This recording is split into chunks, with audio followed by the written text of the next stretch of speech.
ជំរាបសួរពុកម៉ែបងប្អូននេះសកម្មភាពការដំឡើងសូឡា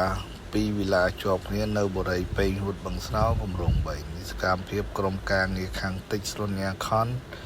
ដំឡើងសូឡារីករាយ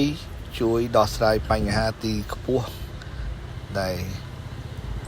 ជាងមួយចំនួនគាត់ពិបាកអាចតាក់ទងមកពិបាកធ្វើអាចតាក់ទងមកខាងតិចស្រុនញ៉ាខនបានព្រោះមានឧបករណ៍គ្រប់គ្រាន់សម្ភារៈ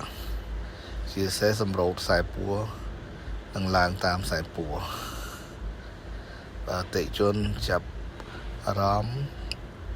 មានចំណាប់អារម្មណ៍អាចតាក់ទងមកខាងតិចស្រុនញ៉ាខនបាន